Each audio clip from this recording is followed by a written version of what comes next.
او بیا وحکم ما بینکم، دا قرآن فیصله د ستاسو په منځ، دا د فیصلو کتاب دی. ستاسو د غخماتی سرماتی د مختلفو جګړو د مختلفو مقدمو د حل کولو دپاره دا قرآن دی. وحکم ما بینکم، موږ په څه فیصلې کوو؟ موږ د انګریز نه یو پرسوده نظام، یو د ظلم قانون پاتې شوی دی، موږ د هغه ظلم په قانون باندې فیصلې کوو.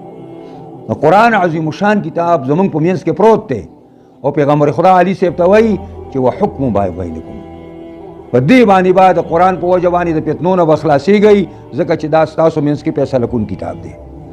او هو الفصل لیس بالهزل، دا قرآن رښتینی کتاب دی، دو ټوک کتاب دی.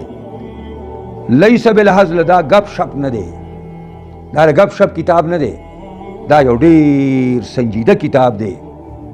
او من ترکه من جبار قسمه الله، چا چې دا قرآن پرې خود الله به ټوکړي ټوکړي کی. دا قرآن چې کم قوم پریدي، کم سړی پریدي، کم محلې پریدي، کم کلی پریدي، کم کوری پریدي، کم تنی پریدي، قسمه الله، الله به ټوټي ټوټي کی. موږ په دې لږه غوندې زندګۍ خپله کې ډېر ظالمان اوریدل پرې پاکستان کې چې د قرآن په لار کې هغې رکاوټ دي. قرآني نظام چې پاکستان د هغې په نظریه باندې معرض وجود ته راغلی دی، دا د اسلامي نظام دپاره مسلمانانو غوښتي وو، د قرآني نظام دپاره مسلمانانو قربانۍ ورکړې وې. زموږ د زنانه او سینې پرې کې پرې کړې پرې شوي دي، په دې کې د هغې لوپټې چاک چاک شوي دي، په دې کې زموږ په زرګونو باندې ځوانان چې کوم دی شهیدان شوي دي. دا د دې لپاره نه کېدل چې هلته به مودي او دلته به د مودي په مقابله کې یو بل مودي، دا دې لپاره و چې هلته به مودي او د مودي د شرک قانون به چلیږي، موږ ورسره نشو چلیدی. موږ له توحید قانون پکار دی، اسلامي قانون پکار دی. دې دپاره پاکستان سار شوی. د دې وجې نه موږ اوریدل د هغه ایوب خان نه راواله